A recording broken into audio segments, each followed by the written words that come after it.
నమస్కారం. జ్యోతిష శాస్త్రాలు మన జీవితంతో ఎలా ముడిపడి ఉంటాయి? నిజంగానే గ్రహాలు వాటి ఫలితాలు మన జీవితంలో మార్పులు తీసుకొస్తాయా? ఇలాంటి విషయాల గురించి తెలియజేయడానికి మనతో పాటు ఉన్నారు దేవి ఉపాసకులు బ్రహ్మశ్రీ శ్రీ బాదంపూడి శివకుమార్ శర్మ గారు. మరి వారితో మాట్లాడి మరిన్ని వివరాలు తెలుసుకుందాం.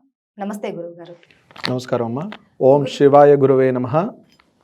గురువు గారు, ఇప్పుడు మనం చూసుకుంటే ఇప్పుడే కాదు గతంలో కూడా మన పెద్దవాళ్ళ నుంచి కూడా చూసుకుంటే పుట్టిన పిల్లల నుంచి కూడా ఈ జాతకాలు జ్యోతిష శాస్త్రం అనేది మామూలుగా వస్తున్న ఆచారం. ఇవి నిజంగానే మన జీవితాలతో ముడిపడి ఉంటాయా? ఇవి ఎంతవరకు మనలో మార్పులు తీసుకొస్తాయి?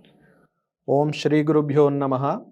ముందుగా మా గురుదేవులకి మేము పూజ చేసేటువంటి శివునికి నమస్కారం చేస్తూ, ప్రతి ఒక్క శిశువు యొక్క జన్మ ఏదైతే శీర్షోదయం జరిగిందో, తల్లి గర్భం నుంచి ఎవరైతే ప్రవేశించి భూమండలంకి వస్తారో వారి యొక్క ఆ సమయాన్ని అనుసరించి దాన్ని లగ్నము అని చెప్పడం జరుగుతుంది. ఆ లగ్నానికి అనుసరించి గ్రహస్థితి అనేది ఉంటుంది. ముమ్మాటికి జ్యోతిష్యం అనేది సత్యము. ఇది వేదాంగాల్లో ఉపాంగంగా చెప్పబడింది. వేదాల నుంచి ఎప్పటినుంచో కూడా ఇది వరాహ మిహిరుడు వీరందరూ కూడా ఎప్పటినుంచో కూడా ఈ జ్యోతిష్యం గురించి ప్రస్తావించడం జరిగింది. ఏ విధంగా అంటే తల్లిదండ్రి సంయోగం చెందిన తర్వాత శిశువు 4 నెలల వరకు తల్లి గర్భంలో ఉంటారు. 4వ నెల వరకు శిశువు పిండం పెరుగుతూ ఉంటుంది, కానీ తల్లి గర్భంలో దానికి ప్రాణం ఉండదు. 4వ నెల ప్రాణం వస్తుంది. ఎక్కడి నుంచి వచ్చింది అంటారు? 4వ నెల వరకు జరిగేది ఏంటి అంటే ఆత్మ. ఇప్పుడు మన లోపల ఏదైతే ఒక అన్నారో అంతరాత్మ అంటాం మనం. మీ ఆత్మ శుద్ధిగా చెప్పండి అంటాం. ఆ ఆత్మ ఏదైతే ఉందో ప్రయాణం చేస్తూ ఉంటుంది.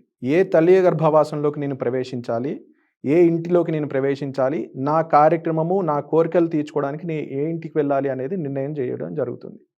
అది చేసుకుని వాళ్ళు ఆ తల్లి గర్భంలో 9 మాసాలు ఉంటూ ఉంటారు.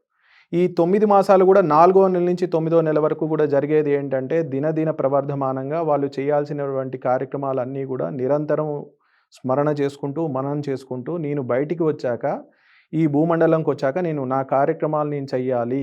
కారణం కోసం జన్మించేవారు అందరూ కూడా కారణ జన్ములు అంటారు కదా, ఇదే ఒక కారణం చేత జన్మించడం జరుగుతుంది. వీరందరూ కూడా తల్లి గర్భంలో ఏం చేస్తారు అంటే పిడికిలి బిగించుకొని నిరంతరం ధ్యానం చేస్తూ ఉంటారు. ధ్యానం చేసుకుని బయటకు వస్తారు.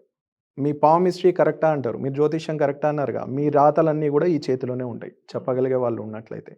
ఇంకొక పద్ధతి ఉంది. ఆ పద్ధతి ఏంటి అంటే లగ్నాన్ని అనుసరించుకొని, అంటే తల్లి శీర్షోదయం, అంటే తల్లి గర్భం నుంచి ప్రవేశించేటప్పుడు శీర్షోదయం మొదలుకొని జరిగేటువంటి ప్రక్రియ అది. ఇది రెండో పద్ధతి. సో ఈ గర్భంలో ఉన్నప్పుడు శిశువు ఏం చేస్తుండంటే దినదిన ప్రవర్ధనంగా చేస్తూ ఉంటాడు. ఇలా జరిగిన తర్వాత కొంతకాలానికి ఏం జరుగుతుందంటే, ఇప్పుడు తల్లి ఆకలిగా ఉండి తినడం మానేసింది. ప్రత్యక్ష నరకం అనుభవించేది ఎవరు? శిశువు. ఇబ్బంది పడుతూ ఉంటాడు. అలాగే ఆవిడ కారం ఎక్కువ తింది, ఇబ్బంది పడేవారు ఎవరు? శిశువు. ఈ విధంగా ప్రత్యక్ష నరక రోదన అనుభవిస్తూ బయటకు వస్తాడు. బయటకు వచ్చిన తర్వాత ఏముంటుంది? మనం దానికి ఒక ట్యాగ్ లైన్ పెడుతున్నాం. మన ఇంటి పేరు, మన కుటుంబం పేరు, మన వ్యవస్థ, ఇవన్నీ కూడా.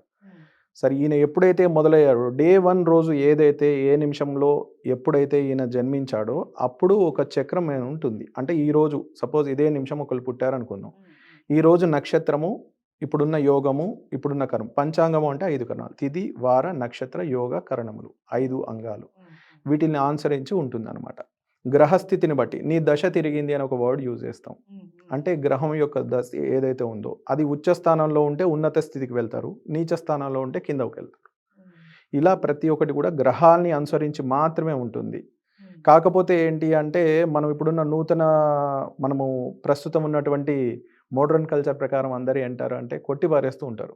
కానీ ఎక్కడికి తిరిగినా మళ్ళీ మనం రౌండ్ ద క్లాక్ రావాల్సింది అన్నట్టు మళ్ళీ అక్కడికే వస్తాము. అది జరుగుతుంది. ముమ్మాటికి సత్యము. జ్యోతిష్యం అనేది నిజం.